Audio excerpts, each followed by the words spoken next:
Assalamu alaikum wa rahmatullahi wa barakatuh. Before the birth of Christ, a mighty warrior Caesar expanded the geographical reach of Roman Empire beyond Europe into Asia and Africa.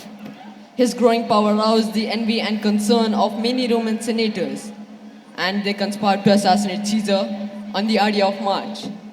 The idealistic tormented Brutus, struggling between his love for Caesar and his belief in the ideal of Roman Republic. Faces the most difficult of all decisions. Should he save Rome or should he save Caesar?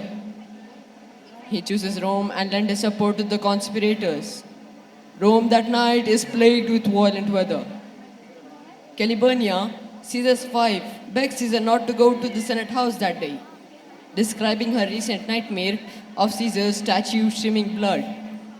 But Caesar, drunk in power and convinced of his own incredibility, disregards of all the voices of warnings, accompanies the conspirators to the Senate.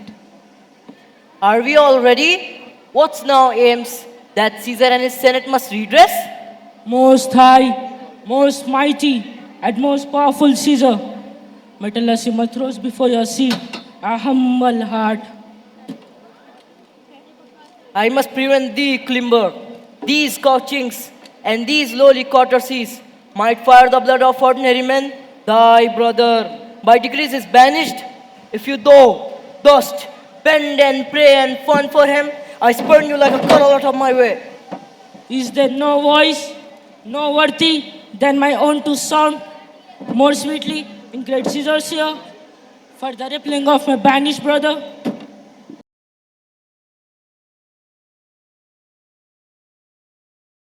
I kiss thy hand, but not in flattery, Caesar, desiring you, that Publius Cimber may have an immediate freedom of repeal. What, Brutus? Pardon, Caesar, Caesar, pardon. As low as your foot, I, Cassius, fall to beg for liberty of Publius Cimber.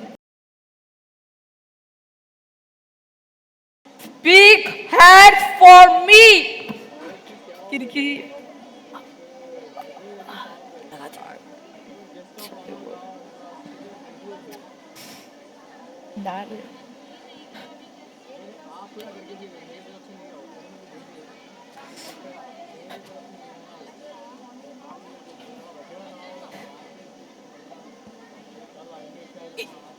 You too, Brutus.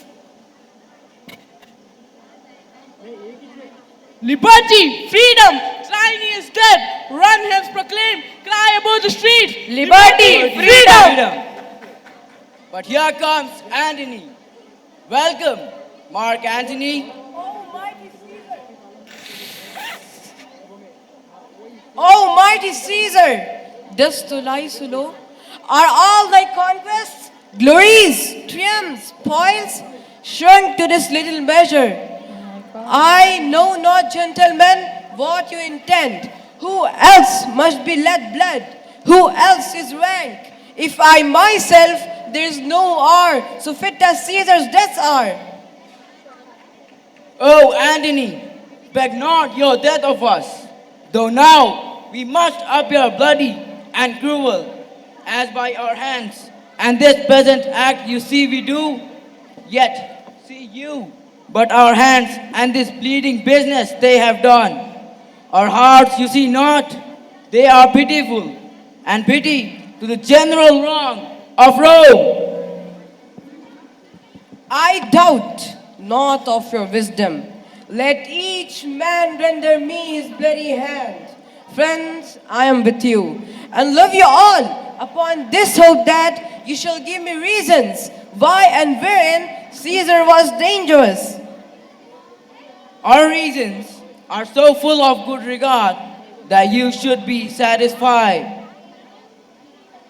May I produce his body to the marketplace as his friend speak in order of his funeral?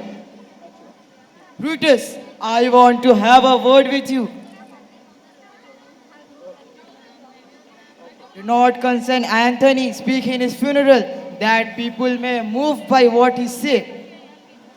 By your pardon, I will myself into the pulpit first and show you the reason of our Caesar's death. Mark Antony, here, take your Caesar's body. Remember, you shall not blame us in the funeral speech, but all good you can. Prepare the body and then follow us. How and why was Caesar deemed dangerous? Brutus replies that he will explain it in the funeral oration and grants Antony permission to speak over Caesar's body. Antony appears with Caesar's body and Brutus and Cassius with the throng of citizens. Then follow me and give me audience, friends. I will hear Brutus speak. Noble Brutus is ascendant. Silence! Be patient till the last. Romans, countrymen, and lovers, hear me for my cause. Believe me for mine honor. If there be any in this assembly, any dear friend of Caesar's, to him I say that Brutus' love to Caesar was no less than his. I loved Caesar less, but that I loved Rome more. As Caesar loved me, I weep for him. As he was fortunate, I rejoiced at it. As he was valiant, I honor him. But as he was ambitious, I slew him. Here comes his body, mourned by Mark Antony. Good countrymen, let me depart, and for my sake, stay here with Antony and hear him speak. We will stay. Let us listen to Mark Antony. Let him walk up to the platform. We'll listen to him. For Brutus' sake, I am indebted to you. This Caesar was a tyrant. Peace! Let us hear what Antony can say. Friends, Romans, countrymen, please give me a moment of your attention. I have come here to bury Caesar, not to praise him.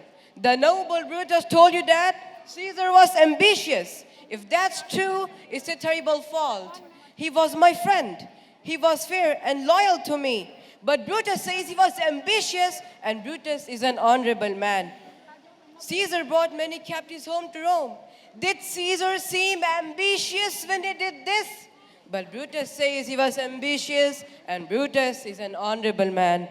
My heart is in the coffin there with Caesar, and I must pause until it returns to me. I think that a lot of what he's saying makes sense. Did you listen to Antony's words? It's certain that Caesar wasn't ambitious. There is no nobler man than Antony in Rome. Now, pay attention to him. He is starting to speak again. But yesterday, the word of Caesar might have stood against the world. But here is the parchment with the seal of Caesar. I found it in his closet.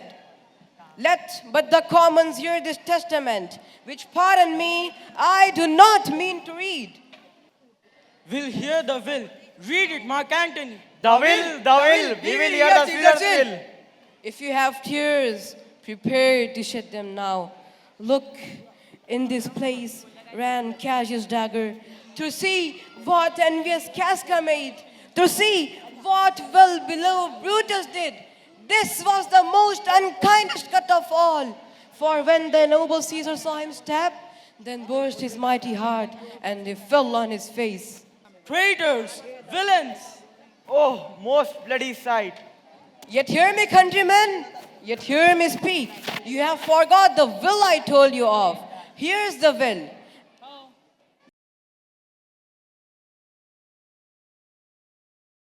And under Caesar's seal, to every civil man, to every Roman citizen, he gives 75 silver coins. Most noble Caesar, we will revenge his death. Royal Caesar, Go fetch fire. pluck down the winches. We will burn the house of Brutus. We will revenge revenge, burn, fire, kill. Let not a traitor live. Good friends, sweet friends, let me not stir you up to set a sudden threat of mutiny. Those who have done this deed are honorable. I do not know what personal grudges they had that made them do it. My intention is not to revenge. Let us take his body to the holy place.